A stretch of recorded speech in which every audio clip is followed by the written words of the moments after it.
Hello, my name is Vicky and I'm 40 years old. Working was always my dream because I craved independence. And thank God I managed to get it for myself once I entered the working world.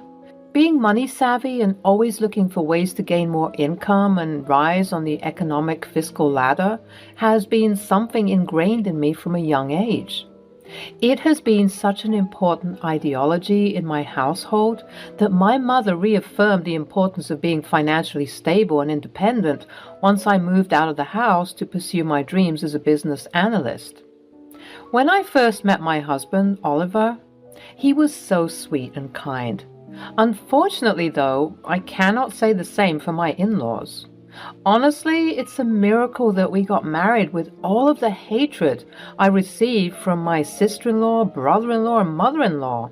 Oliver and I have been married for 10 years. In that time, we've had our ups and downs as couples often do, but lately I've noticed him being a bit colder to me, and I have the suspicion that it's because several months ago, we both got some life-altering news.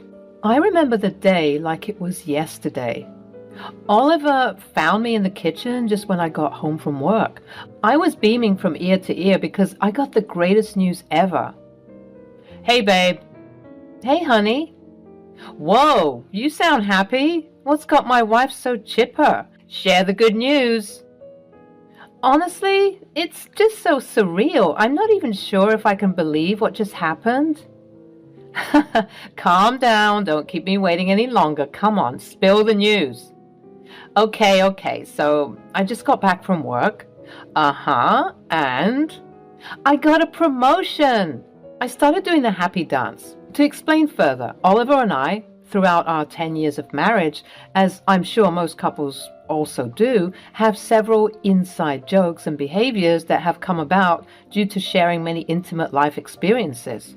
One of those routines, practices, involves a happy dance that we do when we're excited and joyous. We developed this dance at the start of our relationship and we've been using it ever since.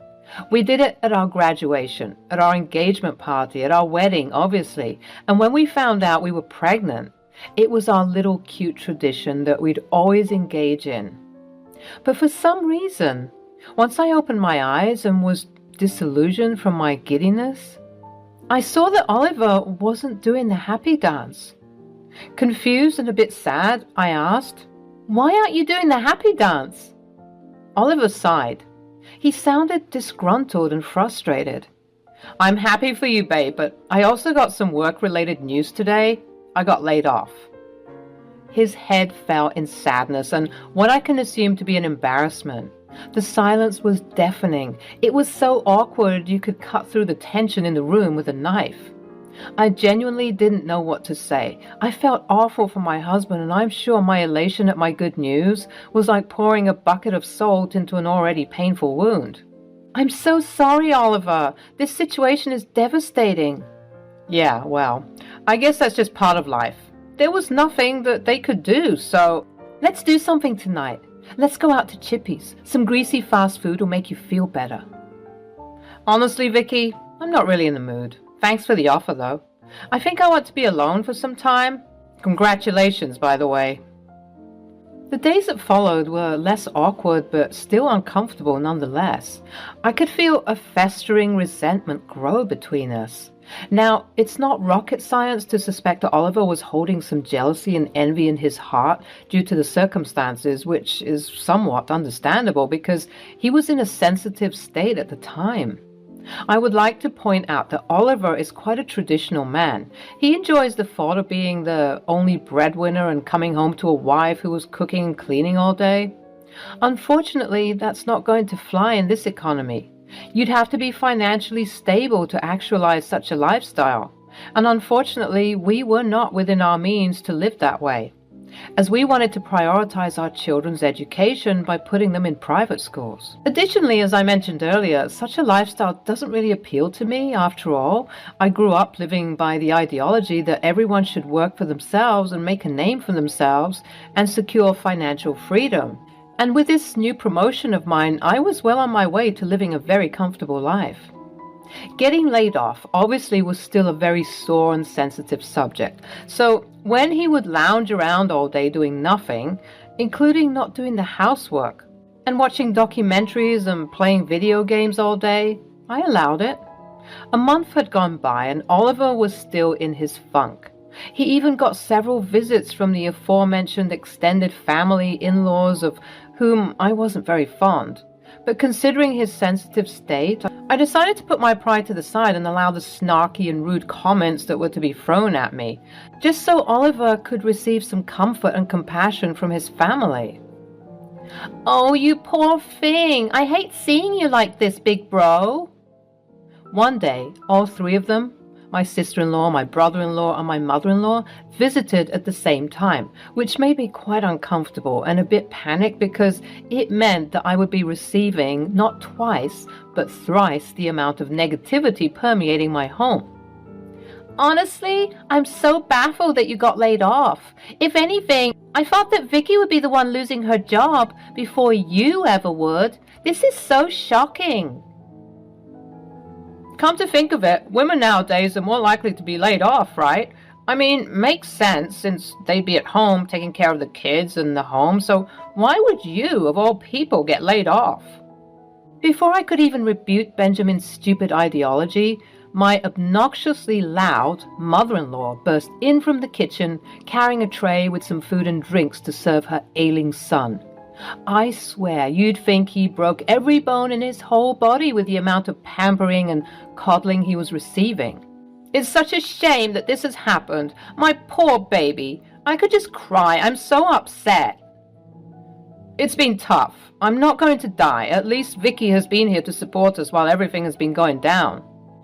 A wife and mother supporting her husband? What has this world gone to? Oh, so that's where Oliver got his outdated philosophies from. "Vicky, I think you should prepare dinner for all of us. We're going to be here for a while." My breath hitched. I had just come home from a very exhausting day at work in which I had to stay for an extra 4 hours to appease my boss.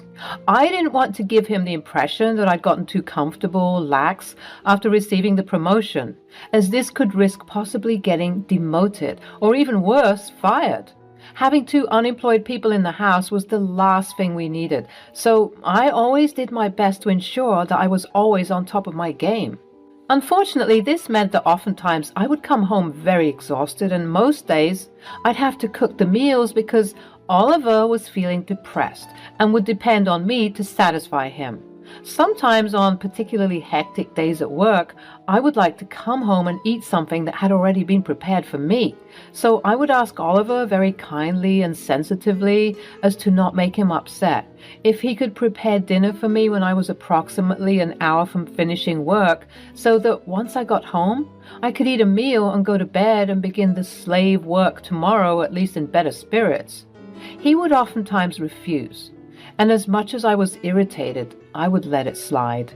But sometimes I wouldn't let it slide, and I'd plead with him, and in those moments he would begrudgingly make dinner, and he would always make it in poor quality, which is surprising because before the news of his being laid off, he was the better cook between the both of us. Needless to say, I was not in the mood to cook, especially for such a large group of people, as I was always used to making dinner for 2, since it was just Oliver and me in the household. Thank God my kids were staying with friends, and so we didn't need to worry too much about prepping dinner for them as well. Actually, I'm feeling quite sore and tired from working recently. Is it okay if we order some food instead? I know a great restaurant that serves great pasta. My sister-in-law and mother-in-law gasped quite dramatically, and my brother-in-law just shook his head. Oliver remained unresponsive. "How dare you, Vicky? Honestly, I'm so disgusted right now. We're your guests. I mean, we barely come over here because you never invite us, and this is how you treat us? My mother just asked for a nice home-cooked meal. The least you could do is serve us."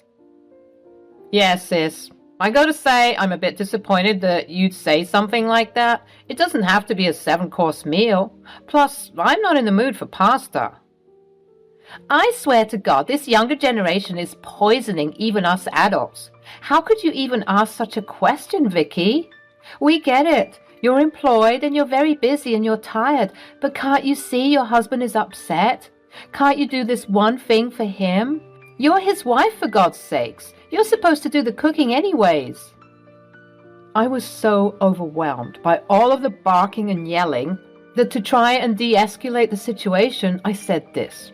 Look, I get that you guys feel that you are guests, even though you're quite literally family and not random strangers. I'm trying to impress. But anyways, as I mentioned before, I am quite tired.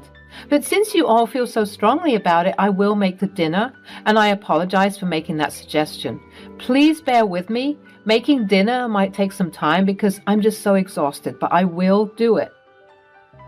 As I got up to go and make the wretched dinner for my ungrateful in-laws, I heard Oliver speak up in what seemed to be a while, and what he said, honestly, shocked me. She's been forcing me to make dinner. As if the dramatic gasp I heard moments ago wasn't enough, I swear, even with my back turned, I sensed both my mother-in-law and sister-in-law clutching their pearls as they let out an even larger gasp than before. And surely enough, when I turned around, my spidey senses turned out to be correct. Additionally, Benjamin, in addition to shaking his head even more vigorously this time, had a visible look of disgust that was pointed towards me. She did what? Are you out of your mind, Vicky? How selfish could you be? Maybe I'm the bad guy in this story. No? Well, I'll tell you, at that moment it certainly started to feel that way. I was attacked for several minutes by some very angry in-laws who called me selfish and evil for forcing my husband to make dinner every once in a while. Might I add, it wasn't like I made him do it every day. On the days when I was particularly extremely exhausted and on the verge of passing out on the couch. I'm sorry, Vicky. I'm not trying to make you look bad, but I just think it's unfair for you to burden me with household labor as if I'm the wife in this situation. I mean, the roles are supposed to be swapped, if I'm being honest. It's just not fair. I noted the crack in his voice towards the end of his monologue, and immediately I softened. My poor husband was indeed going through a lot of angst and turmoil. I know depression is a real thing. I know people can't get out of bed most days, and maybe he was just so debilitated that he couldn't do anything. So I just decided to bite my tongue and lend a compassionate ear to the situation. I'm so sorry, Oliver. I am. Okay, from now on, you don't have to make dinner. I'll do everything. I went into the kitchen and made dinner. Once it was ready and served, I ate in silence as Oliver, Hannah, Benjamin, and Lillian ate and chatted the night away. They appeared to have a grand old time, not once involving me in the conversation or even asking if I was okay, since I was mute ever since the embarrassing and frankly quite unfair argument that took place. I guess they still believed that I was the one at fault for everything. I was mostly upset with what Oliver said. I was used to my in-laws treating me that way, but Oliver? Honestly, I was very surprised. Nonetheless, I let my pride go, and after that day, I was the only one cooking and cleaning, which added to my stress and exhaustion. Another month went by, and I was continuing to hold down the fort. Being the sole provider was quite all right in this circumstance, since my promotion came with a bonus and a slight pay increase, but I knew that it couldn't be like this forever. Regardless of my growing worry, I let Oliver continue to revel in his miserableness a bit because, well, I felt like he was allowed to feel upset about the whole ordeal. Thank God we were fortunate enough that he had the privilege of laying around the house and nursing his broken heart, as other people in desperate financial situations don't have the luxury of moping around all day. Some people need to start looking for work immediately after being laid off, fired, because they don't have the financial security to sustain themselves and their families. This went on for an additional 2 months, and I noticed the household funds steadily decreasing. As much as I initially thought that I'd be able to sustain the household for some time, I started to notice that this couldn't be kept up for long. And if we wanted to keep our daughters in private school, Oliver needed to get a job ASAP. I sat down one day and informed him of this. Oliver had now been speaking to me very brashly and curtly, giving me attitude like a disgruntled child after not getting what they want. I think it's time you start looking for work. Our lives can't be sustained if we keep spending like this, but only relying on one source of income. But I thought you have a job, and you got a promotion, remember? Do you remember how you're making more money than me because I'm jobless? Yes, Oliver, I understand you're still hurting. But we need to consider this. Consider our daughters. Private school is very expensive. Don't you think I know that? God, you can be so stupid at times. His voice began to soften once he saw my eyes turning red and my face turning puffy. I was just so exhausted from everything. I was tired of throwing this man a pity party, and it was emotionally tolling me as well. Hey, look, don't cry now. I'm sorry, Vicky. You know I've been feeling stressed because of this situation. I know that, babe, but we need to do something, or else our children will suffer. You're right. I'll start looking tomorrow. Actually, you don't need to start looking for anything because I think I might be able to get you a job at my workplace.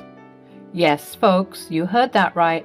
I was the one who got him the job at my workplace because I was networking with people and working so diligently, as well as getting into good favor with my new boss. I managed to pull some strings to see if Oliver could work with me. We both worked in the same field, but opted to work in different companies just so that we avoided adding a new dynamic of potential stress that could ruin our relationship. We both liked the idea of working separately as it promoted our individuality as people and not as husband and wife. But considering our circumstances, I saw that there was much little choice. And at the time I thought, how bad could it be? Quite bad, it turns out, as what I'm about to tell you will shock you. A few more months had gone by and Oliver was making great progress in the company, but what he told me after working there for only a couple of months almost made my jaw hit the floor. So, babe, I just wanted to let you know that I've invited Mom, Hannah, and Ben over for dinner as I have very important news I need to share with everyone. Please, could you make dinner and ensure that it's going to be good because this news is very exciting. Oliver began to do the happy dance, and I joined in, celebrating with him even though I didn't know what was going on. I prepared the dinner as was instructed and welcomed the guests into our home once they arrived. As some small talk was made during the onset of dinner, Oliver interrupted all the mini conversations. As you know, I've gathered you all here today to share some very exciting news. I would like to let you know that... Drum roll, please. Benjamin and Hannah abruptly drummed their hands on the table. We were all on the edges of our seats as we awaited the news. I got a promotion! Everyone immediately burst with joy and excitement, dancing around the table and celebrating this accomplishment. I'll admit, I was a bit surprised that he got a promotion so quickly, despite barely being here for a year, but I was too excited at the time to care. I was just so happy.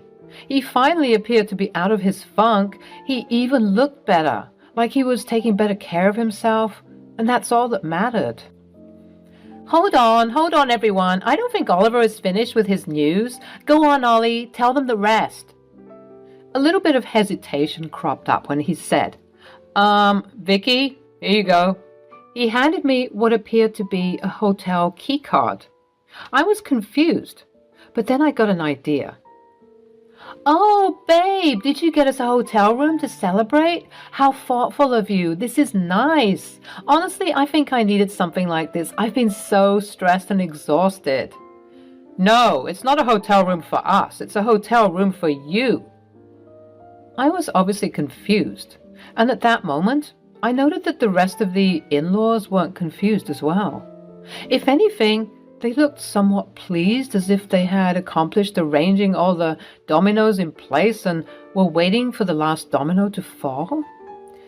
I'm confused. What's going on?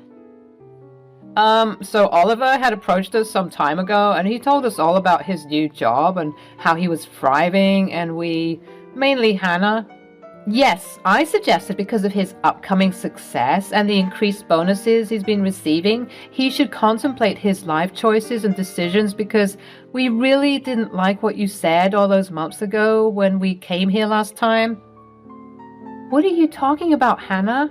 Well, we just suggested and subsequently concluded that you two needed to go on a break because we feel like you've been abusing him and he deserves some peace for the time being, especially since he's making good money now. He no longer needs to depend on you as much.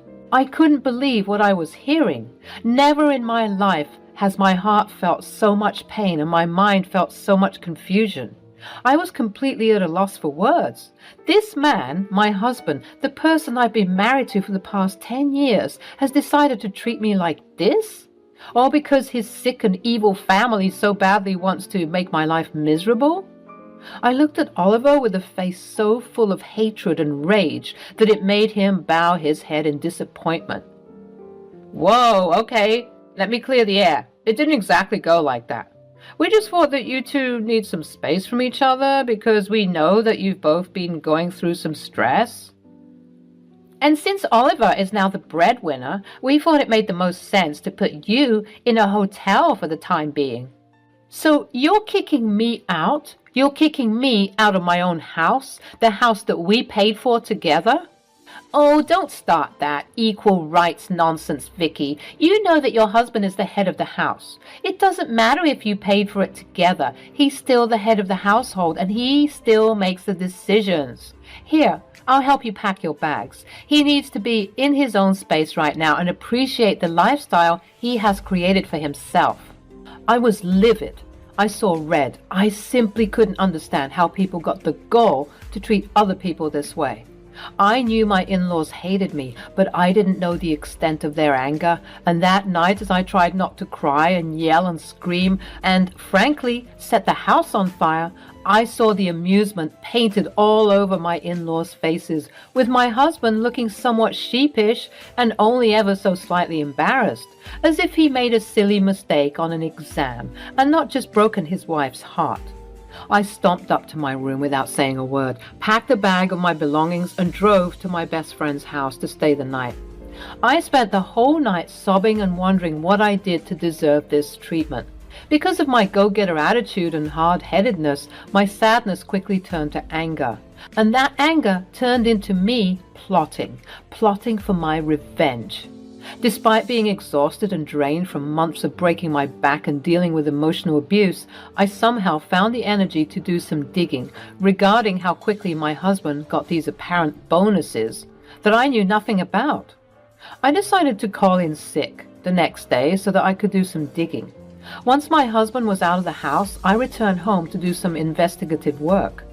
Because we worked at the same company, I knew his working hours and I acted accordingly. Once I arrived home, I went straight to his office to start my sleuthing. After a couple of hours, I found some shocking evidence. It turns out that he had been embezzling money from the company. He had somehow found a way to be siphoning funds from the company, and not only that, he was in cahoots with the new boss that I mentioned earlier. I stared at his computer screen for a solid 10 minutes, simply refusing to believe what my eyes were telling me. His connections with the boss are probably what enabled him to get away with his actions. I gathered as much information as I could into a pen drive. I collected all of the emails, documents, and other information and inconsistencies in the company's spending that could be used against him. I then went to my room and collected some more of my things, a significant number of things, because I knew that I would not be back, not for a long while at least. Once I got back to my best friend's house, I began to compile all of the information into a PowerPoint presentation because I was about to ruin this man's life. Once I was finished, I emailed my boss and attached several other emails, especially individuals who were higher-ups and those associated with HR, to inform them that there is some important news that needs to be shared, and an emergency meeting needs to take place ASAP to discuss the discoveries I made. I made the email vague but interesting enough so that they'd allow an emergency email to be held on such short notice. In a separate email, I emailed my husband and told him that there was an emergency meeting he needed to attend concerning some plans for the upcoming fiscal year. Both my superiors and my husband aptly responded, and thankfully they were all available to be in the meeting. The next day came about, and I was very giddy and excited about what was about to go down. I ensured to wear my best suit and look my absolute best for what was about to happen, as it was going to be completely iconic and legendary.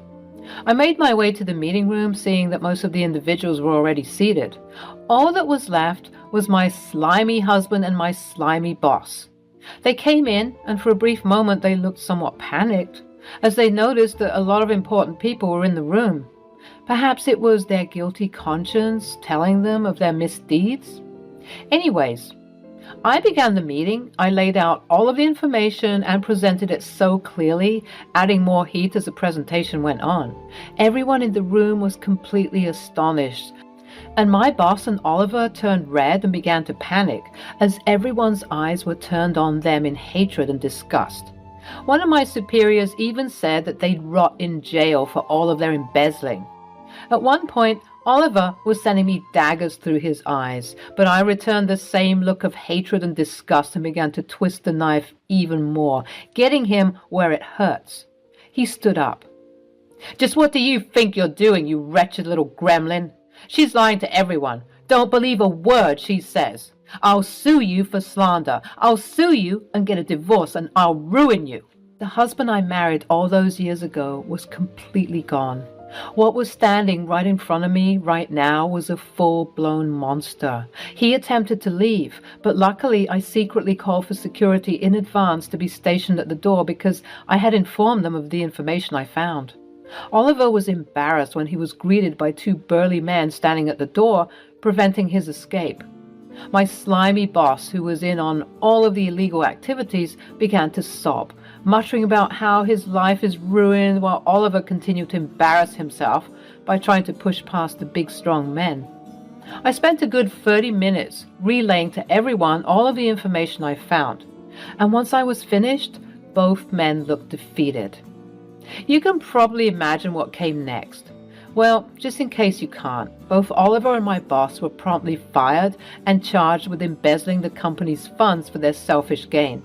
They were escorted out of the premises, but not without being swarmed by a media frenzy.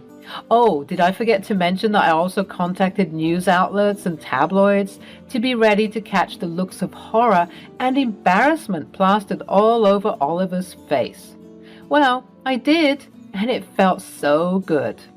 Seeing his face plastered all over the front page of the local newspaper the next morning made me feel happy. He deserved it after the way he treated me. He's currently in jail trying to make bail, but there's also been some investigations and assumptions that Benjamin, my brother-in-law, might have also been part of the scheme. With this newfound information, I had to get some more, and so I discovered that Benjamin, who works in IT, was indeed helping Oliver and my boss with all of the embezzling. To add insult to injury, it appears as though my mother-in-law and sister-in-law were all also part of the scheme. It was now all coming together and making sense. That's the reason why my in-laws and husband kicked me out of the house. They were trying to get rid of me so that they can continue in their criminal ways. So far, there have been speculations that Benjamin will join Oliver in prison, and I'm sure that my mother-in-law and sister-in-law are panicking because they are also going to be found out soon. These past couple of months have been the craziest of my life, but I am so grateful that I managed to discover this harrowing information in good time before things could get worse. I think it goes without saying that my good deeds did not go unnoticed. Not only did I expose my awful husband and his awful family, but I was also approached by my superiors. They reviewed my work file and all of my accolades and achievements and decided to promote me. Not only did they promote me, but they made me take my old boss's position. I start work next week. The new position comes with an even bigger bonus as well as an even higher pay raise. I am so excited to begin. And yes, I am beginning to process the divorce papers because I'm obviously not going to be associated with a man who's a criminal. I imagine that getting custody of the kids will be easy on my part. For one, I am their mother. I'm also making a lot of money, and I am not a criminal who embezzles funds and abuses the trust and care of other people. I am so excited and happy about this new journey that I'm about to embark on. I think everyone in the end got what they deserved.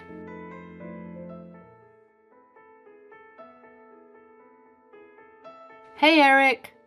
Mommy, you're back. Yay! Where's Daddy? Eric got uncomfortable with this question. He looked down and said, I don't know. What's going on, love? You're keeping secrets with Mommy? Eric did not say anything, but he kept looking down at the floor anxiously. I sensed that something was wrong. I called up my husband. David, where are you? I came for a vacation with our son. I hung up the call. We immediately packed the bags and left the house. Hello, my name is Caroline and I'm 40 years old. I'm married to David, who's 42 years old. We've been married for the last 10 years. I and David used to work at the same office. That's how we know each other. We fell in love with each other and got married. We were a happy couple. After 2 years of our marriage, our son Eric was born and our family seemed complete. Eric is now 8 years old. Soon after our marriage, David got a better opportunity from a different company and he switched to a different company. I continued to work in the same company and now I'm in a senior position and I have to travel for a few days a month for business trips. When my son Eric was 3 years old, I was offered a promotion at work with the clause that I would have to travel for business purposes for a few days a month. I was reluctant to accept as Eric was too small to be left alone, but David supported me. Don't worry, honey. I'll take care of Eric. Are you sure? Eric is too small. Absolutely. He's my son, too. Besides, it's just a matter of a few days. Okay, then, I'll accept the promotion. David was always supportive of my work. He used to take care of Eric when I went on these trips. I was so grateful to David for being so caring and supportive. Our life was pretty smooth until one day, my father-in-law called. Hey, David, I was thinking of stepping down from the business. I could no longer take on the stress of business. All okay, Dad? Yeah, everything's fine, just that I'm getting older, It's time for you to take over the business. David replied politely, Dad, you know I have worked hard to make my identity. Now, you just want me to leave everything and join your business? David, you knew this was coming. I've let you do everything you wanted until now, but this is one thing which you should do for the family. Dad, you can't force me. I'm not forcing you. Think about it. How long would you work at the job? The business will give you the flexibility to enjoy the later part of your life. But Dad, you are my only heir. If you refuse to run the company, then I'll have to sell it off as I can't manage it anymore. I didn't mean that. Okay, then wind up your work in a month and join the business. But Dad, you've run the business so efficiently for so many years, I'm afraid I'll not be able to manage so well. You would learn as you run it. I too didn't know anything about business until I started doing it on my own. Okay, Dad, I'll give the notice to my company and wrap up my work there. Although David was happy at his job, he knew that he would have to take over the family business at some point. So he was prepared for this, just that he did not realize that this would happen so soon. Soon after David joined his family business, I noticed a gradual change in his attitude. He would come home late, spend the evenings all by himself on his phone, and was mostly away on the weekends. This continued for a few months. After a while, I could not take it any longer and decided to confront him. David, is everything fine with you? Yes. What happened? I've been noticing a change in your attitude for the last few months. Change? What are you even talking about? I wanted to have this conversation with him so that we could fix it, but he simply ignored that anything was wrong. I got furious at his ignorance. Don't act as if you don't know what I'm talking about. You come home late almost every day. Some days when you're early, instead of spending time with me or Eric, you are busy on your phone. David replied in a stern voice. This is happening because I'm busy. I no longer work for a company where I can wrap up my work at 7 p.m. It is my business now. I have to give time to it. Even after coming home, I have to coordinate with other departments over the phone. What about the weekends? Yes, sometimes we have work on weekends too. I didn't know what to say, hence I went out of the room to calm down. Although David's reasons were legitimate, I still wasn't convinced. I could feel the coldness growing between us, which I just could not explain to David. I decided to give him the benefit of doubt and give him some time to settle into the business. Besides, David was a caring father to Eric and would take care of him while I was away. He used to take his time off and take Eric for small vacations when I was on the business trips. 2 years passed. David got busier with his business, and now he sometimes does not come home at all. Although we lived under the same roof, we barely spoke to each other. I kept wondering to myself if my work was the reason behind our growing distance. Sometimes I felt too lonely. I had no one to discuss my problems with. My parents were in their late 70s, so I didn't want to stress them out with my problems. I lost touch with most of my friends as I got busy with my family and work. David's presence in my life was almost negligible. My only hope was my son, Eric. Although he was too young to understand my problem, yet spending time with him makes me happy and relieved. It kept me going. But recently, I observed that Eric was distracted. His grades were falling in the monthly tests, and he was spending way too much time on video games. David has been pampering Eric a lot with all kinds of video games, automatic car toys and whatnot. The next time when David brought expensive video games for him, I resisted.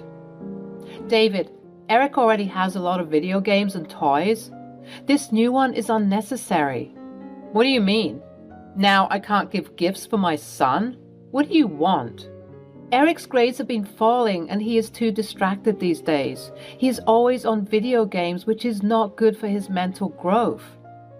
He is my son. He would find a way for himself. You don't need to worry about him. Well, he is my son too. I need to ensure that he's raised to be an educated and responsible person. Are you trying to taunt me that I'm an irresponsible person? I have been taking care of Eric since he was 3 years old, when you left him at home for your business trips. I was shocked at his words. It was he who volunteered to take care of Eric. Besides, he is the father of Eric, so he has the responsibility too. Wasn't it you who asked me to take the promotion and you volunteered to take care of Eric? Yes, it was me. You should be grateful to me for supporting you, but all you do is just complain. I have always been grateful to you for supporting me. That's the reason I'm still with you in this house, despite your cold behavior towards me. Saying this, I broke down. Oh, please, don't try to play the victim in front of me. I lost my patience and shouted at him. You know what? I'm done with you. I no longer have any affection or gratitude for you. Whatever you have done for taking care of Eric, it was your duty as a parent. I don't owe you anything for this. David, too, yelled back at me. You're such an ungrateful woman. Women like you can never be happy, and neither keep their husbands happy. David had never raised his voice at me like this. Even if we were not talking properly, he was never mean to me. He was a changed man now. These words pierced my heart like a knife, and I was howling in pain. I locked myself up in the bathroom and cried my heart out. Eric overheard the fight between David and me. He saw me locking myself in the bathroom, and when I didn't come out after a long time, he started knocking on the door. Mommy, come out! I heard him crying outside the bathroom. I washed my face, came out, and hugged him. Mommy, I was afraid when you locked yourself for so long. My bad, honey. I was taking a bath. But your hair is still dry. I cracked up and pulled his cheeks. Aren't you too smart for your age? Do you want to have some spaghetti for dinner? Eric got excited on hearing this. Yeah, spaghetti. Seeing his smile, I forgot all my pain. All this while, David was lying down on the couch, busy on his phone. I made dinner, fed Eric, and put him to sleep. I had a flight for my business trip the next morning, so I packed my bags and slipped a note of my travel details to David on his study table. Ever since our relationship got cold, I slip a note of my travel details on David's study table so that he makes himself available for Eric or drops him at my in-laws' house. The next morning, I went for my scheduled trip. However, the recent confrontations with David just kept me haunted. I was not able to concentrate on the work. It was a 3-day trip, but on the second day, I started feeling feverish and weak. So I decided to shorten the trip. I called up my manager and told him that I felt sick. He coordinated with the travel department and scheduled my return flight immediately on the same day. I returned home thinking of having a good time with my son. I saw that the main door of the house was locked and the lights were also off. I unlocked the door with the duplicate key and went inside. The living room was dark. I switched on the lights and went upstairs to Eric's room. I saw Eric playing with his video games, lying on his bed. "Hey Eric, my love, what are you doing here? And why all the lights in the house are switched off?" Seeing me, he got excited and ran toward me. "Mommy, you're back! Yay! Where's Daddy?" Eric got uncomfortable with this question. He looked down and said, I don't know." "When did he leave the house?" "I don't know, Mommy. Dad asked me not to tell you anything." "What do you mean, honey?" "What's going on, Eric? You're hiding secrets from Mommy." Eric did not say anything, but he kept looking down at the floor anxiously. I sensed that something was wrong. I called up my husband. "David, where are you?" "I came for a vacation with our son." I was shocked. David was lying. That was the last nail in the coffin. The phone was on speaker. Eric, too, heard everything. I hung up the call. I stared at him and he started sobbing. After this, Eric told me everything. It was so horrible to hear. "Mommy, whenever you used to go for a trip, Daddy left me alone in the house." "What?" He was still sobbing. I sat him down on my lap and hugged him. "Sweetheart, since when Daddy's leaving you alone?" "When I was small, Daddy took care of me, never left me alone. But now he locks me inside the house. He keeps the food in the fridge for me to eat and gave me video games to play." "When does your father come?" "Daddy comes late in the night and again goes out in the morning." I could not believe what my little son was going through while I was away. I blame myself too for leaving him at David's disposal. "Honey, why didn't you tell me?" "First, Dad used to leave me for a few hours, but he brought a lot of chocolates and toys for me. But now he is away for the whole day. Dad asked me to promise that I won't tell you anything." I could not see him crying like this. "Okay, calm down now. Mommy's here." "I'm sorry, Mommy.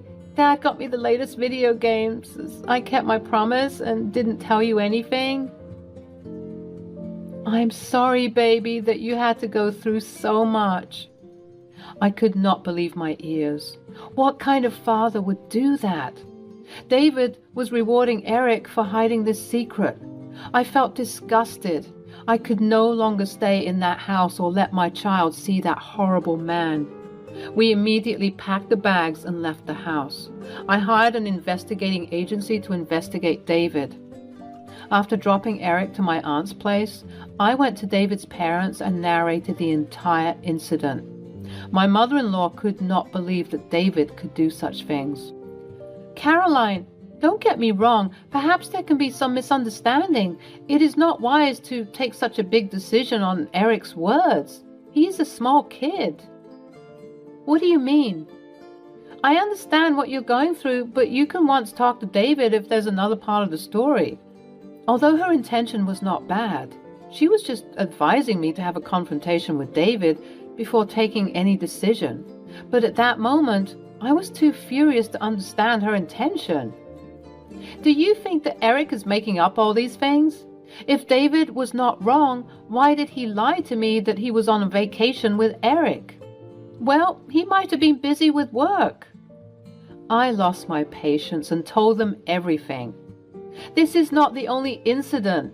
Your son has been giving me the cold shoulder since he joined the business.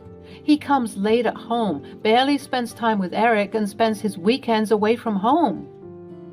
Are you trying to say that all these are happening because David joined his family's business?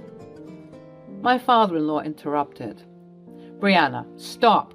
Caroline is right. I never thought David would turn out to be like this. After he joined the business, a few of my senior employees gave me a hint of David's growing closeness with his assistant. What? Why didn't you tell me about this? I brushed it away as gossip. People tend to enjoy these types of gossip at work. I thought David was too mature to have an affair. He loved you and Eric so much. I should have taken it seriously. I regret it now. Please forgive me, Caroline. I sat there numb. I didn't say anything. Brianna was shocked too. They both were devastated. David had a reputation as an ideal son, ideal husband, and ideal father. He has disappointed everyone. I was not angry with my father-in-law because I too never doubted David of having an affair, despite things getting colder between us. I thought that we have fallen out of love because of our working schedules. I was so naive to think that when Eric grows up, me and David would be relieved from our parental duties and work commitments. Then we'll spend our retirement days again happily together. After I left my in-laws' house, I started getting calls from David. Probably my in-laws called and confronted him. I ignored his calls and blocked him. I moved in with my aunt for a few days and started looking for a house. After a few days, the investigating agency sent the reports, and it was true. David was having an affair with his assistant, Lily. He used to skip his office and spend all day at her place when I was away for a trip. I hired a lawyer and sent the divorce papers along with the copy of photo evidence I got from the agency. Lily was a single mother of a 5-year-old girl. She was divorced by her ex-husband on the charges of an extramarital affair when she was pregnant. While applying for the job, Lily played a victim card and told that she divorced her husband because he was cheating on her while she was pregnant. Seeing her helplessness as a single mother, my father-in-law gave her a job despite her low qualifications. She lied to everyone at the office to get sympathy. Probably she said the same story to David, but her true color was revealed by the investigation agency. The agency fetched the details of her ex-husband too. Lily was divorced by her ex-husband without any alimony or child support because her husband alleged that the baby was not his. The DNA report also proved the same. I sent all these details to David through my lawyer. My lawyer told me that David was devastated to see those details, and he broke up with her. He accused Lily of breaking into our house. David was not ready to divorce me. He loved Eric and couldn't lose him. He told the lawyer that he got influenced by Lily and pleaded for a second chance. He also admitted that it was Lily's idea to lock Eric at home because her daughter stays alone at home when Lily goes to work. I might have given him another chance if it was just me who was hurt, but now it is the question of my child's safety and upbringing. I can't raise Eric with a father who bribes his son for lying. After suffering for so long, I was adamant to get a divorce. It wasn't a matter of a few days or months. David cheated on me for so many years, yet I never doubted his loyalty.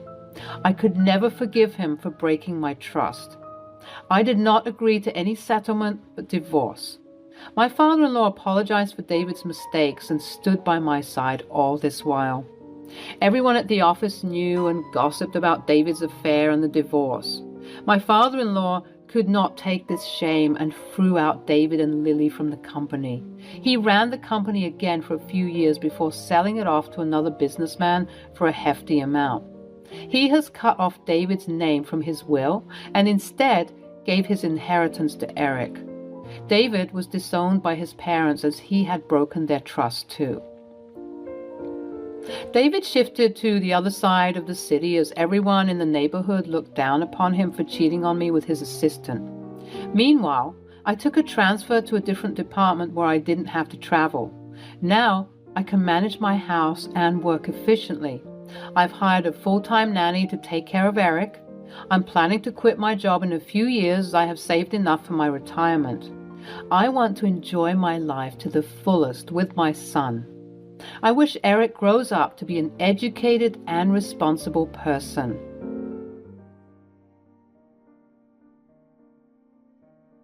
Hello, my name's Harper and I'm 34 years old. I have always been taught and told that as a woman, my place is in the kitchen and the home. Despite this, I will do my best to make a name for myself to avoid being exploited, and that's exactly what I did when my evil husband and mother-in-law conspired to work against me and bring me to my downfall. It all started when I noticed that both my husband and my mother-in-law would make household decisions without my consent and my knowledge. Babe, why am I finding all these plans on expanding the house? When were you going to tell me that this is something you wanted to do? I didn't see any need to tell you since I'm the one making the most money in this house, so I can do what I want. Okay, but I'm your wife. We have to talk about things like this. Get off my back, woman. I don't really know when my sweet Jake turned so sour, but at some point he did, and he's completely unrecognizable at this point. He hates me for some reason, and I just don't know why. I tried to be kind to counteract the anger I would constantly receive, but as the years went by, he appeared to be getting worse. Okay, if you want to renovate the house, that's fine. I won't stand in your way. But as your wife, I would like to be a bit more involved in household decisions. Why? I already tell my mom everything, so I don't know why you're so obsessed with wanting to know every single thing. Yeah, and why is that? Why do you always turn to your mother when it comes to decisions that are to do with us? Is she part of this marriage too? I told you to get off my back. Don't make me repeat myself, and don't make me do anything I'll regret. This is how our conversations would go nowadays, just constant arguing and fighting. And it was taking a toll on me, my children, my family members, and my friends. They all constantly told me to get a divorce and leave him, but I was too loyal. I couldn't bear the thought of no longer being with him. That was until my mother-in-law started to become more involved in our lives, and all the dots began to connect. You see, I found out that my mother-in-law and my husband were doing some very unsavory and shady things, and this is how I found out about everything. My mother-in-law would make bi-weekly visits, which were increasing in frequency and length. Before, she would only come once a month, and it slowly but steadily grew into more and more visits, which would be fine had she not been such an insane person. Oh, well, if it isn't my favorite daughter-in-law. I'm your only daughter-in-law. Oh, hush now. Can't you let me compliment you in peace? It's no wonder why your husband is always coming to me. You're such a bore. Might I ask what brings you here today? Well, if you must know, I'm here to do some work with my son. Nothing of your concern. If it has anything to do with the household funds that I constantly see depleting, then it is my concern. How dare you accuse me of doing something like that? Stealing? How dare you? Jake will have your head on a platter if I tell him what you just insinuated. I didn't insinuate anything. Perhaps it's your guilty conscience seeping through? Mirabelle stormed off, as mad as can be. I suspected that she was going to complain to her son, but at that point, I didn't care. I had gotten so emotionally detached and distant from this entire situation that I didn't care about the various threats that were constantly hurtled my way. I just did my best to avoid them at all times. That was until I received something suspicious in my email. It read, "Hey Mom, please remember to get the correct details for Code Harper. We can't let this plan fail. You've put too much effort and care into ensuring that everything works out smoothly for us. I can't wait for everything to go down. We're gonna be rich. Love you loads, Jake. I was confused. We're gonna be rich? Code Harper? What did all this mean? And why was I part of this plan without actually being informed about anything? After much thought and deliberation, I thought that I should respond to the email. Hey Jake, it appears as though I've been attached to this thread. Please kindly explain to me what is going on. Much love, Harper. After sending the email, Jake decided to call me. I was so shocked by the angry tone in his voice. Hell, ignore what you just saw. It has nothing to do with you.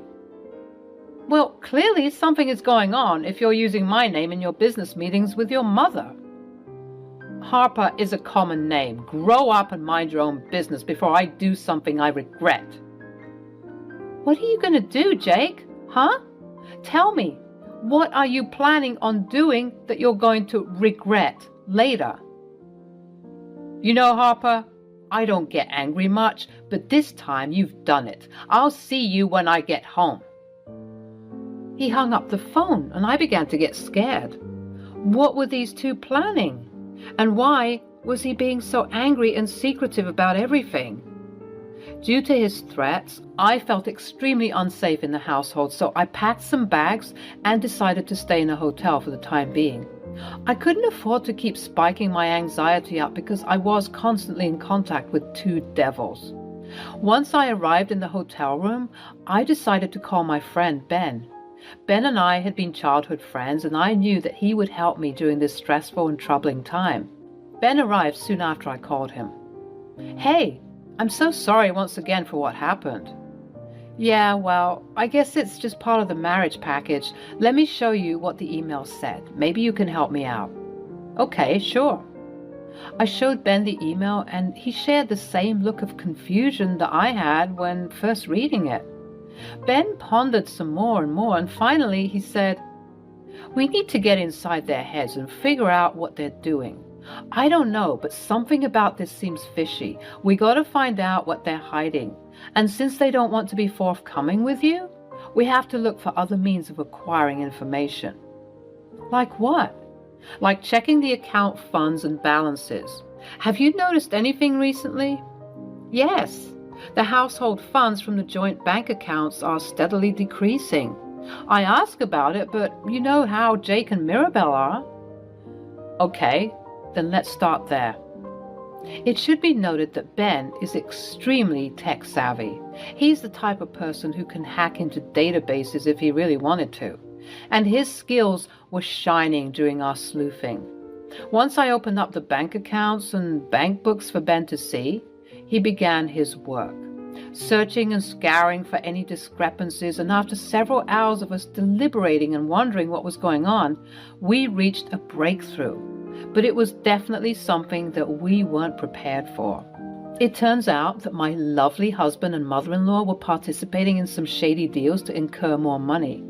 This was a hypothesis, but all of our doubts were confirmed when Ben managed to log into my husband's email account and see all of the evidence there for ourselves. Lengthy email chains between Jake and Mirabelle. They were embezzling funds from my husband's company. And that's not all. The gag is that they were going to incriminate me and make it seem like I was the one doing all of this. That's what Code Harper is. It's when they plan to unleash their gruesome attack and make you take the fall for everything. Yes, exactly. Jake would transfer the embezzled funds into the joint bank account and then use that money to make it seem like I was the one doing it. This is honestly a new level of sickness. Why would anyone do something like that? I honestly don't know. I began to break down and sob, but Ben promptly stopped me. No, Harper, this isn't the time to cry. Your life is about to be ruined if we don't do something to stop them. Thank God we now know this information, but now we got to do something about it before it's too late. You're right, but what? What can I do to stop this? I don't know. Let's think.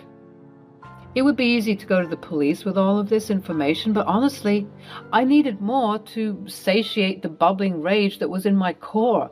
I had to get back at these clowns and I had to hit them where it hurt. And that's when I got the idea. Okay, I think I got something. Okay, let's hear it. So, we know that these two love money, right? I mean, that's why they're doing all this stuff, right? So, get more money. What if I came to Jake with a business proposal that he couldn't refuse? And what if you disguise yourself as the ringleader of this fake, shady business so that we can catch them red-handed? That's a brilliant idea. Let's put that to work. After ironing out the details and realizing that time is of the essence, I called Jake to put the plan into action. Where are you? You decided to run away from the consequences? Come back home at once. I didn't run from anything. Actually, I left home because I had to tend to a very important business meeting, a business that you'd be interested in. What kind of business? Oh, it's a special kind, one that you might like. I briefly told him some details of this fake business, doing my best not to disclose everything, but making it sound interesting enough so that his ears would perk up. Ben had informed me of the type of lingo that needed to be used to ensure that Jake suspects that the business is shady, and since we've learned that he's into the shady business, he would most likely accept this business deal. Sounds interesting. So you're saying that all I have to do is invest some funds and then the returns would be at a higher rate? Yes, Jake, it's that simple. How much is needed? We have to invest a total of $30,000, but we can do it in installments if you'd like. I'll get back to you. In the background of the call, I heard him talking to Mirabelle about everything, letting her know what I said and debating on whether or not they should do the deal. Mirabelle sounded excited from the little that I heard, and it was confirmed because what Jake said next was shocking.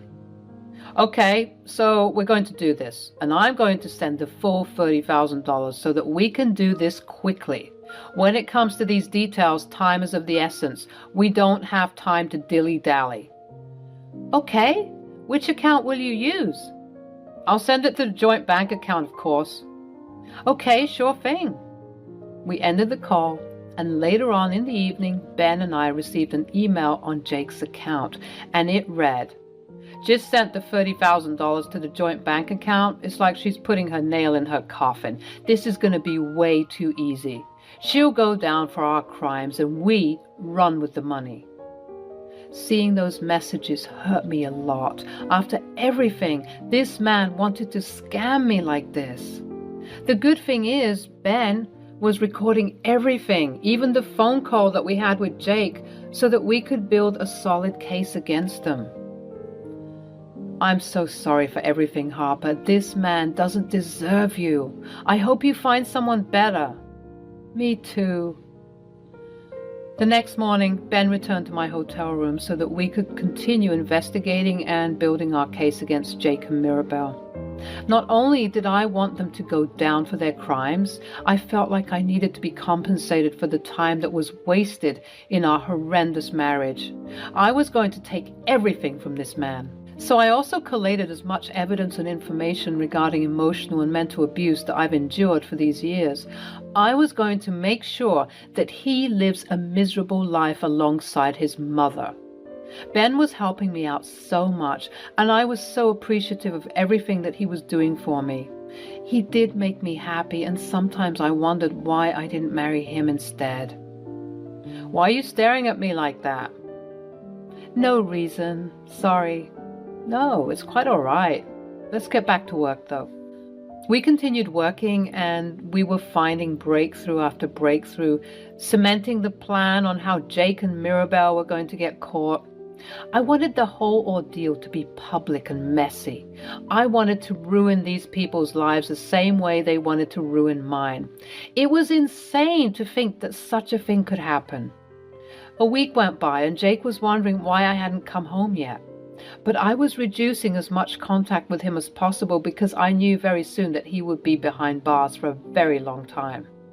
At last, I contacted Jake to initiate the plan that Ben and I had been working on for the past week. and things were falling into place. I invited Mirabelle and Jake to a pretty crowded cafe, and once they arrived, the plan was set in motion, and I hit record on my voice recorder that was concealed. So glad that you two came. Just cut to the chase. We all shouldn't be out here so publicly. Why did you suggest this busy cafe anyways? I'm getting nervous. Hush, Jake. I quite like this cafe, and besides, it's like we'll hide in plain sight. Fine. It's about time you called us and informed us about the business deal we talked about. What took you so long, and why haven't you been home? Yeah, I've been busy ironing out the details of this deal, honey. Wouldn't you want everything to be precise and meticulous? Trust me. Fine, whatever. But when is our money going to come back to us? Soon, don't worry. But first, I would like to know something. Where did you get all that money? What? What are you saying? The $30,000 that you sent into the account. Where did you get that? Does it matter where I got it? Aren't you also going to use the money as well? Answer my question, Jake. Why are you interrogating him so much? This is why we don't involve you in our plans, because you have a big fat mouth. You think I don't know the truth? Do you think I don't know just how disgusting and slimy you two are? I know everything. I know that you are embezzling funds from your company. How dare you accuse me of doing such a thing? I would never, and even if I did, you don't have any proof. I decided to make a calculated decision, and I said, You're right. I don't have proof, so why don't you just tell me the truth so that we can fix this? Huh. You see, you don't have proof. Mom, I think we deserve to laugh a little, don't you think? Let me tell her everything. Jake went into full detail about how he started embezzling from his company. He also had no issue exposing that he was going to let me take the fall for it, all the while laughing with his mother looking like two evil villains. After they had a good laugh, I tried to compose myself to not cause a scene. I calmly said, Gotcha. What? I said, Gotcha. I just got you two confessing everything that you were planning on doing. Oh, please, what are you, a detective now? Don't make me laugh. I might not be a detective, but I am smart enough to record things. I then revealed my concealed recorder. I got everything you said here, which was practically a full confession. Honestly, why did you go into so much detail? Mirabelle's face turned pale and she shouted, Jake, do something! Jake dived across the table to attempt to snatch it from me, but he was too late. He started to cause a scene, and the photographers that I had hired to capture these moments leapt into action, recording everything. Some young kids also took out their phones and began to stream the event, and let me tell you, it was truly something to behold. Jake was being held back by Ben, who emerged with the photographers, and it was not looking good for the two criminals, honestly. Jake looked like a raging and abusive maniac, since he looked like he wanted to kill me, and Mirabelle was harassing the onlookers and passers-by, spitting profanities at them and me. It didn't take long for this debacle to go viral, and after that, I collected as much video evidence, the audio recording I took during the meeting, as well as all of the email chains and bank account details that Ben and I combed through, and I headed to the police station to make my case. It didn't take long for the case to be examined, since Ben and I had practically done all the work for them, and not long afterward, Jake, who had promptly been publicly fired and humiliated after making a fool of himself on social media, as well as Mirabelle, who lost her positions as a budding socialite, stood trial for their crimes for embezzling money. The case was broadcasted nationally, and Jake and Mirabelle were considered social pariahs at this point. Their faces were plastered on TV screens and newspapers for weeks, and subsequently Ben and I were accoladed for our efforts and hard work. I think I divorced Jake while his trial was going on, and it was not a good look for him, which made it quite easy for me to get a hefty settlement. With that money, in addition to selling the home that Jake and I had lived in for so long, I couldn't stand being there anymore. I was becoming a financially free and independent woman. I would attend the trials for both Jake and Mirabelle to remind them that I was one step ahead of them and that they weren't as smart as they thought they were. They would often catch my eye in the courtroom and send me nasty glares. There were even moments when the prosecutors would call me to the stand to testify, since I was the one who essentially cracked the case. Whenever I would go on the stand, I would tell the prosecutor as many details as I could remember, all the while smiling and antagonizing my awful ex-husband and mother-in-law. If looks could kill, I would be on the floor. But luckily, looks don't kill. And with the amount of criminal activity that was going on between the two, they are going to be in prison for a very, very long time.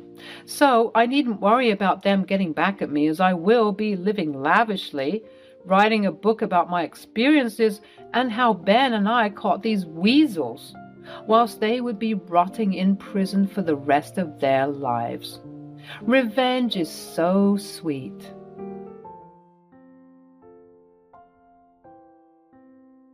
Hello, my name's Olivia. I'm 40 years old and I have a wild and crazy story to tell. This is all to do with my scumbag of an ex. Even though we're still legally married, I consider him my ex-husband because of what he did to me and our daughter 4 years ago. 4 years ago, when Kimberly was just 14, we were struggling to put food on the table due to my husband aimlessly squandering all our money. It was something that brought a lot of tension in the house, as we, as a family, couldn't survive on just one salary alone. It was a point of contention between us, but he would never disclose where or what he'd spend the money on. Even though Kimberly was young, she understood that things weren't right in the household, and she even began to resent her father for the amounts that he would spend. As much as I tried to protect her innocence and keep this awful news from her, she realized at some point, with the way that Ben was acting and treating both me and her, that he was the one in the wrong. Her suspicions were confirmed when one day, on a cold and rainy afternoon on June 16th, he left. He would normally leave us alone, sometimes for months on end, but this time it was permanent. We knew that he wouldn't come back for sure once a full year had passed ever since he left. And at that moment, Kimberly and I despised that man. I hate him, Mom. I know, sweetie, I too hate him for what he's done to us and for what he's done to you. You don't deserve the way that he's treated you, and even though he needs to atone for his sins, I'm going to pick up where he's slacked off. I promise you I'm going to work so hard that you won't ever need anything.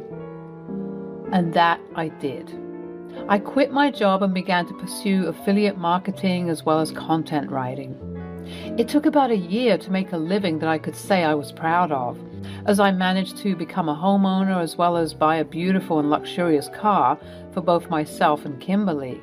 We were doing very well, if I do say so myself, and I'm glad that my work ethic rubbed off on Kim, because she too began to pursue a career in online content creation.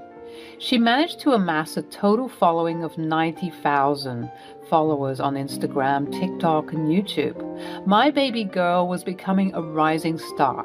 And in this day and age, turning your lifestyle into your income is a sweet deal. I am so proud of her. Unfortunately, though, as with most things in our lives, what goes up must eventually come down. And we sadly lost Henry, who was my ex-father-in-law, as well as Kimberly's grandpa. We were all devastated. Even though Ben left us all those years ago, we still kept in touch with his parents, after all. They were good people. They even helped us out during the tough financial times as well as the emotionally challenging times. They too were angry and hurt at Ben's actions, but Henry, his father, was particularly devastated. While the rest of us gave up and lost hope in Ben, Henry was still holding on to some faith that Ben would one day return with an explanation that would change our minds about what he did to us. As ridiculous as that sounds, He was such a loving person that his big heart simply couldn't accept anything other than that. Sadly, though, Henry would never get to see if his hope would ever be fruitful, as he, unfortunately, passed away. He had lived a long and fulfilling life, but I'm sure never hearing from his son is what also aided in his demise. Kimberly and I obviously attended the funeral, and once we saw Aria, Kimberly's grandma, and my ex, mother-in-law, we all ran towards each other and just held each other as tightly as we could. It was such a sad event to behold, but something completely outrageous happened that was just too shocking to comprehend. I'm sure the ambience of the cemetery, paired with paled and harrowed faces, was playing mind tricks on me, because I could have sworn that I'd just seen a ghost. My eyes must have been playing a trick on me, because somewhere in the distance I saw a ghost. I saw the ghost of a man who had been dead to me for 4 years. I saw my husband. Fortunately, or unfortunately, till this day I can't decide. Enough. It wasn't actually an apparition. It was indeed my husband, but he did look like a ghost. He was unnaturally slim, and it looked like all the blood in his body was siphoned. I attributed it to the fact that he appeared to know that his father was dead, and such harrowing news would make anybody look and feel ill. He approached the funeral, and everybody was, unsurprisingly, shocked. Kimberly began to scream and shout at her father, berating him for leaving all those years ago. Aria, his mother, began to sob even harder, wondering where everything went wrong. But I, on the other hand, was frozen still. I couldn't move. I was just so overwhelmed with a flood of emotions. Look, it's clear that your presence isn't wanted here. You don't get to just randomly show up anyhow. I think it's best that you leave, the same way that you left so easily 4 years ago. I hate you, and I don't want to see you here. Oh my goodness, Ben. How could you have left all those years ago? Your father died of a broken heart, you know. Let him stay. Everyone looked shocked, including Ben. Honestly, I even surprised myself after being stunned for what felt like years. I realized at that moment that this was not the time nor the place to have such a dramatic display of pent-up emotions. Even though I hated his guts and wasn't expecting to see his face here, he did lose his father, and he had the right to see him one last time. I expressed this sentiment to the parties involved, and everyone agreed, for the time being at least, to remain civil and cordial, out of respect for dear Henry, who was no longer with us. The funeral went on, and we all reconvened at my home. Ben also came and said, "Nice place you got here." "Cut the crap, Ben. You don't just waltz in here like nothing happened. If you want to stay here any longer, you have to tell us everything, absolutely everything, because I will not have you taint this beautiful home with your negative energy. Olivia has worked way too hard for this home. You owe us an explanation, and you can start with why you look like a zombie. Actually, scratch that. You can start by stating your business. What exactly do you want? Because we all know that you're not here because of Grandpa's funeral." "Of course I'm here because of my father's funeral. He was my father, but I'm also here for another thing. I'm here to collect my inheritance." I had to physically hold Kim back before she attempted to launch another vicious attack. Some heads were being turned, and I could hear people murmuring about the brewing altercation that was about to ensue. Luckily, Aria had a hold of the crowd while I escorted Ben and Kim to a more secluded section of the house.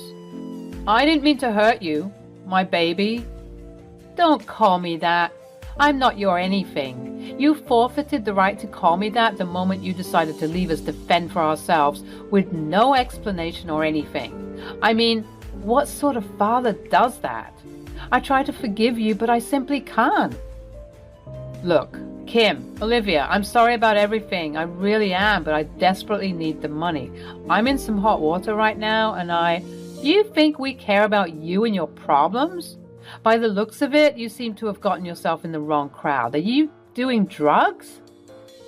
Ben hesitated, and at that moment it made sense as to why he was so pale and sickly looking.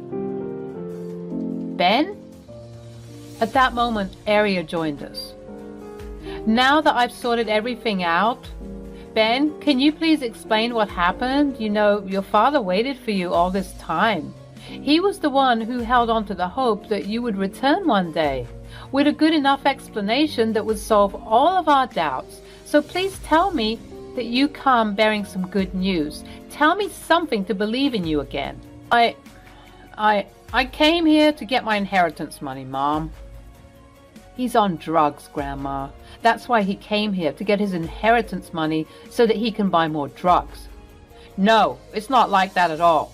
Look, you were right about me hanging with the wrong crowd. Let's just say that I was at the wrong place at the wrong time, and well, now I owe some people some money. How much are we talking about? 50. 50,000? Ben, what did you do?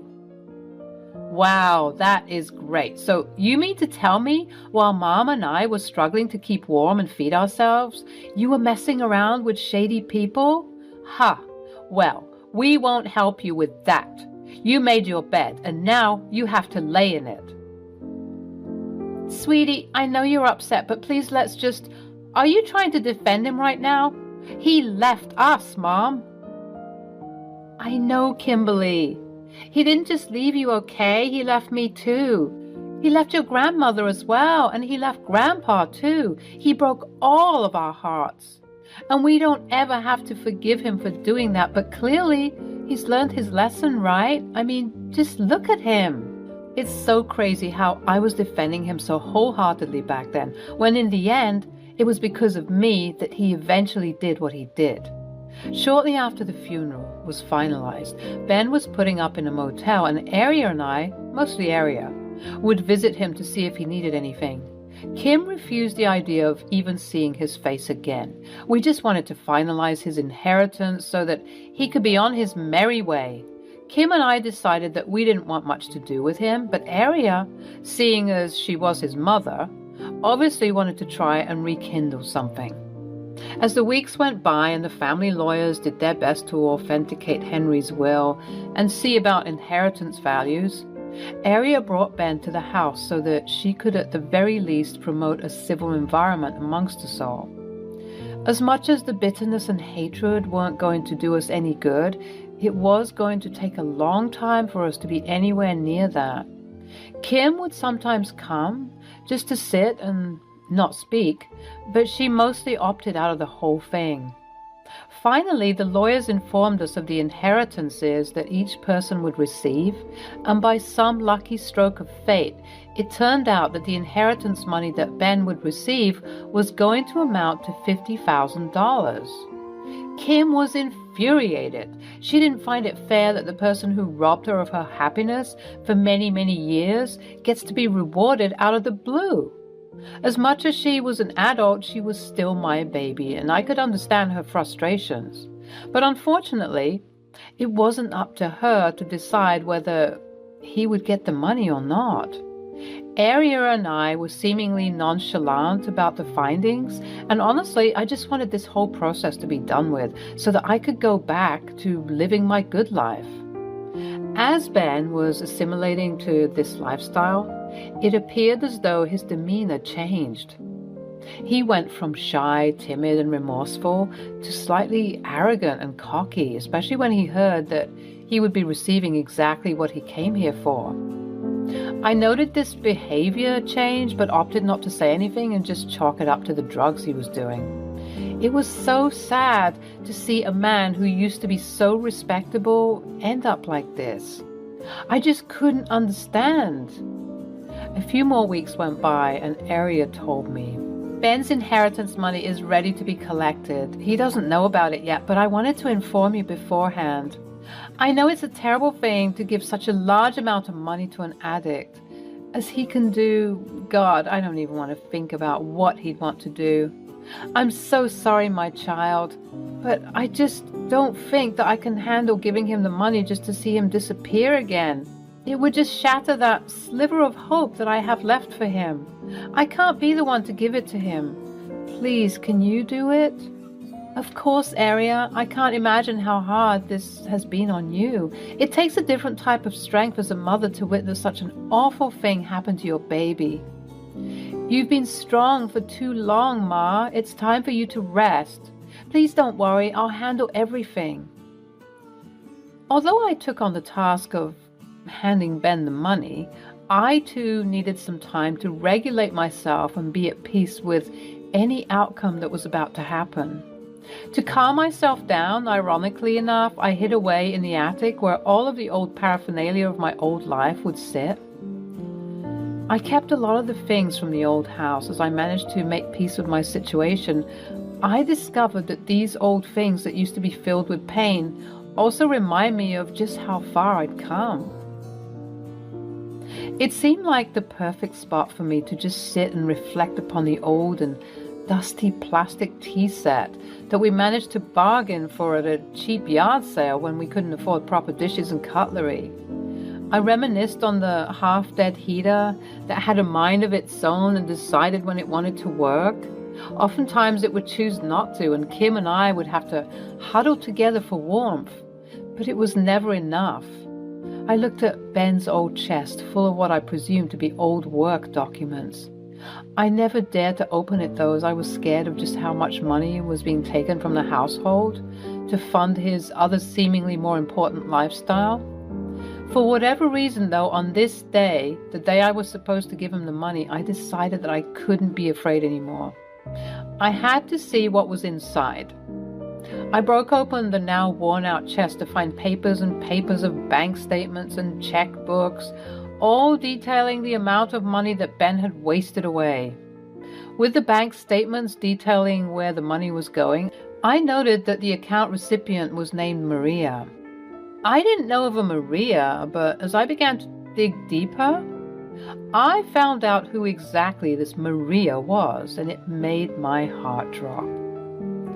Deep within the chest was a letter, a handwritten letter. It read, "Dear Ben, when are we going to stop sneaking around like this? I'm getting bored and tired of your inability to kick your wife and kid to the curb like you said you would. You seem to enjoy spending months with me, taking all of my drugs, and going back to your family, even though you clearly hate them. If you don't tell them the truth, I will get Manuel involved. You already owe him tons of money from all the drugs you do with him for free. And this is how you want to treat me? I'm giving you 24 hours to get this done. Otherwise, you'll be in big trouble. Maybe I'll tell your wife all about me and our affair, as well as all the expensive bags and shoes you buy me. Or maybe I'll tell Manuel to get his goons to sort you out. Maybe I'll do both. Who knows? All of this can be avoided if you just do what we agreed upon.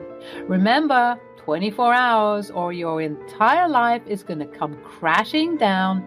Tick, tick, babe. Ciao, Maria." Reading this letter almost made my heart explode in my chest. I even had to sit down. So Ben was having an affair before he left, and he had spent the money on his mistress. The thought made me want to vomit. This man had prioritized his party animal lifestyle while his wife and kid were at home starving. Completely unforgivable and completely disgusting. This is what you were waiting for. The explanation for all of his horrendous behavior simply boils down to selfish self-indulgence. The rage and bitterness that I had for so long began to boil within me. At this point, I was moving on autopilot. I got up, gathered everything from the chest, and stormed to the dingy motel that Ben was living in. I burst through the door to find Ben with some drugs on the bed. "You are completely unbelievable. You're doing drugs just as I was about to give you the money?" "What? You have the money? That's great. Give it to me." "You are pathetic and you make me sick." "Yeah, well, I don't care. Give me the money, Olivia." "What is this?" I flung the papers to him, holding on to the letter I had the pleasure of discovering just moments ago. Whilst he was sifting through the bank statements he conveniently hid from me, I began to read the letter out loud. He froze. If he didn't look sickly and pale before, he looked emaciated now. He looked like a scared little puppy by the time I was finished reading. You got this letter on June 15th, right? The day before you just up and left. I can explain. No, Ben, you can't explain. The time for explaining is over. You're 4 years too late. I was sick, Olivia. I still am sick, as you can see. Stop with the excuses, Ben. You think I wasn't tired? You think I didn't want relief anywhere I could find it? We all make choices, Ben. You're a grown man, damn it. You left us because you were having an affair. It wasn't like that. Then what was it like? I never loved you. I never wanted that life. I never wanted to be with you. I just got with you and had the kid so that Mom and Dad could get off my back. I never wanted responsibility, and frankly, I don't care enough to rekindle or mend anything between us. Not you, not Kimberly, and not even my mother. I know it sounds awful to say, but it's the truth. Take it or leave it. Now give me my money. I can't say I'm surprised, actually. You've always been the evil villain to me. And that's all you ever were. Even now, as I look at you, you look like some demon from a comic book. You're disgusting. Olivia, I really don't care what you think about me. Just give me my money. You might not care what I think. You might not even care about what your mother and daughter think as well. But it appears as though a certain Maria and Manuel have a hold on you, even if it's just a little bit.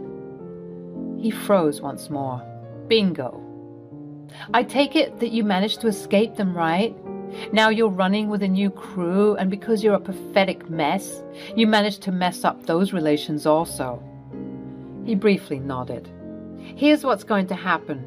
You're going to leave this place immediately without the money. You won't get a single dime of this inheritance money. Consider this money reparations for Kimberly and I. You owe us that much at least. What? Are you crazy? Tom's going to kill me if I come back without his money. That's not my problem. You should have thought about that before engaging with this stuff. And what if I refuse? Well then, I believe that someone with a very large following on Instagram, TikTok, and YouTube might just accidentally leak some very private information about you. You know, the type of information that can reach anybody, including people named Manuel and Maria. Additionally, somebody else with a very successful blog and website can write an article, further exposing you to absolutely anybody with an internet connection. All right, I hear you loud and clear. Yeah, I'm giving you 24 hours to get all of your things and get out of here. Get out of this city. Hell, get out of this state. Your presence isn't welcome here. You don't need to say goodbye to anybody. I'm going to tell Aria and Kimberly everything, as if their hearts haven't been broken enough. What a shame indeed. I don't even know what to say. How about ciao, good luck. Let's hope your drug buddies don't rough you up too badly. Although, now that I think about it, I don't care what they do to you. You've already been dead to me for 4 years now. He left town the next, and thankfully none of us has seen him since.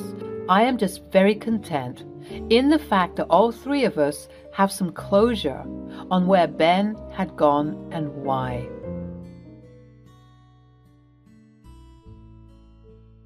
Gary, where did you keep the gifts? I can't find them in the house. Oh, the gifts? I noticed a discomforting look on Gary's face. I affirmed. Yes, the gifts. What did you do with them? I sold them. What? Why the hell did you sell the gifts? I needed the money, so I sold them. Anyways, those gifts were of no use to you. Have you lost your mind? Those gifts were a relief to our pockets. Most of the gifts were essentials for the baby. Why are you creating such a scene out of these trivial things? Well, those gifts were gifted by my parents, so I can do anything with them. They are mine. Hello, my name is Molly. I'm a 34-year-old nurse married to Gary, who is a businessman. Gary has fishery farms where the fish is harvested and later exported to different places. Gary was a fun-loving, energetic man who was always so full of life. After my hectic hospital shift, I looked forward to spending my leisure time with Gary. Our life was moving smoothly for some time until Gary suffered a major loss in his business. The ship exporting the fish from Gary's farm overturned in a storm. Gary was a small businessman, and this loss was insufferable for him. He went into extreme depression. I tried to console him emotionally. Perhaps that was the only thing I could do to comfort him. I didn't have enough savings to help him recover from the loss. I cooked his favorite meals and took him out to his favorite pizza places and gaming parlor. I tried to comfort him as much as I could. Gary spent weeks lying on the couch and playing video games. We visited his farm for a few hours in the day and spent most of his time lounging on the couch, doing nothing. He didn't help me with the household chores either. It was difficult for me to manage the household chores after my stressful shift at the hospital. Being a nurse, I have to extend my shifts and sometimes work night shifts as well. Even on the days when I worked overtime, I cooked meals, cleaned the house, and did other household chores before calling it a day. Gary wouldn't bother to even clean his plates. To be honest, I was annoyed at this sight after a while. I might sound harsh, but these challenges were a part of business, and people dealing in these businesses should be aware of all the consequences. I have very limited business knowledge, but I understand that after a breakdown, one should get faster at his work, reanalyze and re-strategize the work instead of mourning over it. Wasting time on mourning over the loss would add nothing but more trouble for the business. Although I didn't say any of these to Gary, I gave him all the time he needed to nurse his loss. After a month or so, I mustered the courage to confront Gary on this matter. Hey Gary, I know you're feeling too low after that damage, but don't you think you should be moving on now? I mean, instead of mourning, shouldn't you focus on fixing things? Perhaps if you continue to have low spirits, things might get even worse for you. You're so insensitive and selfish. Molly, instead of being supportive of my situation, you are lecturing me about the business rules. Gary's reaction was very much expected, and I didn't mind those words. I knew he was feeling low, yet I wanted to put my thoughts to him. Honey, I know I might sound rude at this point, but I think you're damaging your business further by wasting this time, mourning over the last deal. Having said that, it's your business. I only wish good things for you. You know I love you. Gary was disgruntled by my words, but he preferred to plug in his earphones and concentrate on his video games. It took him more than a month to get back to his business schedule as usual. I felt relieved that finally things are getting normal. However, I noticed a gradual change in Gary's schedule. He had no routine for coming home. Sometimes he came after midnight and sometimes in the morning, and on some days he didn't come home at all. Whenever I inquired him about his odd routine, he would brush me off with his snarky response. Businessmen don't have shifts, you know. We are the owners of our time and work. His snarky response made me wonder about the reason for his growing arrogance. After a few months, Gary again suffered a loss, but this time he did not lounge on the sofa and mourn. Instead, he got moody and rough. The change was visible. He was no longer a happy-going person. He was more stressed, and for some reason, he was always in a hurry. God knows what he was up to. One day, Gary came up to me and asked me very politely, "Honey, I need some money to scale my business. I'm really in stress these days. Do you have any savings to spare?" I was shocked at this sudden ask. "Well, you know, I've been running this house for the past many months after your business suffered that loss. Besides, I have lived my life on the edge, so I don't have enough savings. Yes, that's right. I was the kind of person who believed in enjoying my life to the fullest, at least in my 20s, so I spent most of my savings for traveling and exploring new places. My answer didn't go too well on Gary. He made a disgusted face. After a while, I too felt guilty for not helping him. I was saving as much as I could for a trip to Florida. I thought to myself, can't I sacrifice one trip for my husband? And the answer was yes, I can. Or rather, I should. As a married couple, we should help and support each other. So I decided to give the money which I was saving for my next trip to Florida. I was hopeful that he would pace up his business and things would be fine again. Unfortunately, that never happened. It was during this time I got pregnant. That was the happiest moment of my life. Gary was happy too, but he looked concerned. I was confused at his mixed emotions. Gary, ain't you happy with the news? What's bothering you? I'm happy for the baby too, but what? I'm a little worried if I'll be able to give a decent life to the baby with my unstable income. Isn't the baby happening too early? The baby is happening just at the right time.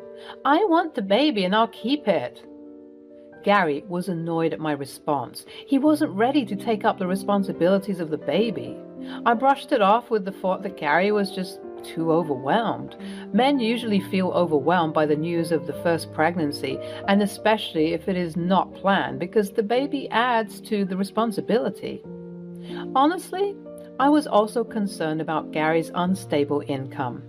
It's extremely difficult to run a house and provide a good life for a child with just one income.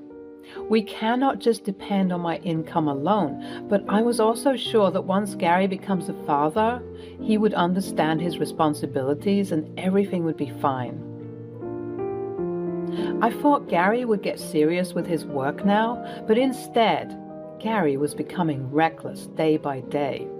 Borrowing money became a habit for him. He always had an urgent and exclusive reason for borrowing money. Sometimes it was on the pretext of paying his staff, and sometimes it was to invest in a new breed of fish. I was getting annoyed by him, but I didn't want to take extreme steps at this point with the baby inside me. I chose to ignore Gary as much as I could and just focus on taking care of myself and my baby. I was still okay to endure his last-minute requests for money until he was polite about the request, as I genuinely wanted to help him and bring him out of the situation. But over time, this request became an order. Earlier, his sentences were, "Honey, I'm so sorry to ask you for a favor again. I need $500 for X, Y, or Z reasons." But now, his sentences are, "Molly, send me $500 ASAP." I tried various means to know the reason for his increasing need for money, but every time I got one answer. "I'm in debt. I took some small loans to pay for my business, and now the interest is soaring. Hence, I need the money to repay the loan amount and the interest." Whenever I refused to pay, he would mess around like a 5-year-old, slamming the door, rattling the cutlery, and making a disgusted and wretched face until I gave him what he wanted. Gary's attitude was getting on my nerves. During the 7th month of my pregnancy, my parents-in-law arranged a baby shower party for me. I felt so grateful to them for doing this. I thanked my parents-in-law wholeheartedly. I was showered with thoughtful gifts from my parents-in-law, their friends and relatives. The function came as a relief to me after many months of stress and despair. I spent a good time with everyone. Besides, I was overjoyed with the gifts. The guests were thoughtful to gift us with all the essentials which the baby would need in the initial few months. We were running tight on budget, and procuring all these items would have been very heavy on our pockets. The next morning when I woke up, I saw the living room was empty and the gifts were gone. I thought Gary would have kept it in the storeroom. I went to the storeroom to check, but there was no sign of any gift. Gary was not at home. I called him, but he didn't answer my call. When he came back, I asked him, "Gary, where did you keep the gifts? I couldn't find them in the house." "Oh, the gifts, I noticed a discomforted look on Gary's face. "Yes, the gifts. What did you do with them?" "I sold them." "What? Why the hell did you sell the gifts?" "I needed the money, so I sold them. Anyways, those gifts were of no use to you." "Have you lost your mind? Those gifts were a relief to our pockets. The gifts were essential items for the baby: clothes, the crib, blankets, strollers, and other toiletries." I was so disappointed on hearing this that I started sobbing. "You know I was relieved to have those gifts. It saved so much money we would have had to spend on buying them. We already have such a tight budget. How could we buy those things again?" "Why are you creating such a scene out of these trivial things?" "Well, those gifts were given by my parents, so I can do anything with them. They are mine." "Excuse me?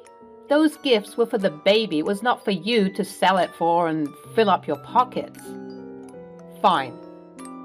Don't give me a moral lecture. I'll get all that stuff when the baby comes out."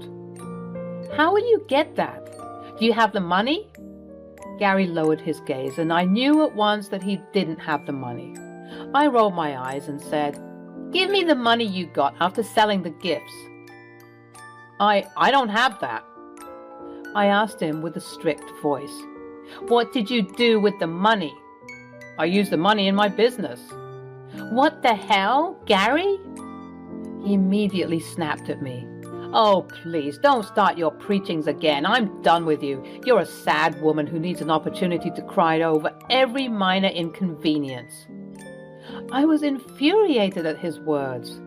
Gary crossed all his limits and I couldn't control my rage. "What the hell are you up to? You don't contribute any money to the household expenses. You barely do any household chores. You're surviving on my income. On top of that, you dare to say such words to me? Instead of helping me, you are adding to my problems." "If you have so many problems with me, why don't you leave me? At least I will be able to live peacefully in my house. I feel suffocated to be around you. You disgust me." I had no energy left to argue with Gary. He was getting unreasonable. I bit my tongue and went into my room, slamming the door behind me. I knew something was wrong with Gary. I suspected him of having an affair and that he was spending the money on his mistress. I decided to dig up the information. That night, I jinxed Gary's soup with a little sedative, which was just enough to put him into a deep slumber. After I ensured that Gary was in deep slumber, I unlocked his phone using his fingerprints. He was in deep sleep to be woken up by this. I scavenged his phone, carefully going through all the emails and chat messages. After an hour of investigation, I found the missing piece of the puzzle which solved the mystery. I was anticipating messages and photos of Gary's mistress, but what I found was far more troublesome than an affair. Gary got into illegal drug activity. Yes, I was shocked too. All this started after he incurred the first loss. To make up for the loss, he took up the illegal task of exporting the drugs through his fish. People who are into fishing businesses know that illegal drugs are transported from one place to another in fish and meats through the cargo. I was unaware of this business. Drugs? Seriously? The email revealed that Gary was reluctant to get into this activity at first, but he was tempted into this for some quick bucks. The dealers lured him as a fix to his loss-making business. Gary started it as a one-time activity and a quick fix to recover his business from the loss. Needless to say, quick money is more addictive than drugs. Eventually, he got more and more involved in this. He started enjoying the illegal business and easy money. This was the reason for his sudden arrogance. Illegal business is a slippery slope, and Gary too slipped towards his downfall. It took him down in no time. The second loss which Gary suffered was bigger and more horrendous. The second time, when the ship overturned, not only the fish but the drugs too were engulfed by the ocean waves. The drug dealers were torturing Gary to pay for the losses, as it was Gary's responsibility to transport it safely. I figured out all this information from the conversation Gary had with the dealer. I could no longer stay with a criminal. Besides, I'm a nurse and I've witnessed the suffering of people because of drug abuse. It is morally and ethically wrong. I collected all the evidence which was required to prove my case, cleaned all the history of tampering, and kept his phone back. I couldn't sleep for the rest of the night. The next morning, while Gary was still asleep, I packed my bags and left the house. I went to my colleague's house and narrated everything. She was my trustworthy friend. I was too scared to lodge a police complaint by myself. I was worried that the evidence I collected from Gary's phone would take down a lot of people along with him. So if he or any of his acquaintances get to know that it was me who has exposed them, then I might get into serious trouble. My colleague had a cousin who was a lawyer. She called him up and he was there at her house in no time. The lawyer suggested that I can provide all these details to the police anonymously. The police would conduct an independent investigation, and if my evidence turned out to be true, the police would register the case on their own and arrest the suspect. I would come out clean. I followed the lawyer's suggestion. He had contacts in the police department, and I gave all the evidence to the police as an anonymous person. On the other hand, when Gary woke up in the morning, he saw that I had left the house with some of my belongings. He thought that I was angry with him because of the gifts. He texted me, "I know you, bitch. You're flaring up because of those stupid gifts. You'd be hoping that I'll fall on my knees to apologize to you and beg you to return home. I'm not going to do any of it." I saw his message and I ignored it. I was happy that they had assumed this. It would give me the time to execute my plan without Gary getting suspicious of my absence. I was a 7-month pregnant woman going through this turmoil and plethora of emotions. I was terrified with the thought if Gary finds out that it was me, he might try to harm me or my baby. I was in extreme adversity. As we planned, the police took a week to investigate the matter. The evidence had the contacts and conversations that Gary was having with the dealers. My colleague suggested I stay with her until everything is sorted. After a week, I got a call from the lawyer that the police investigation had confirmed that my evidence was true, and Gary, along with a few others, would be pressed with criminal charges. I didn't know whether to be happy about this news or if I should be sad that Gary would be behind bars. I was still anxious. After a few hours, I got a call from a number. When I answered it, Gary was on the other end. I was trembling with fear, wondering if he already knows the truth.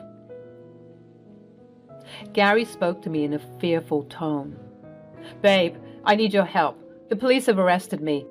They have pressed charges of some drug-dealing activity. I'm innocent. I know you were still angry with me for that gift thing, but please help me now. Get me bail and a lawyer. We can sort out our differences when I'm out of here."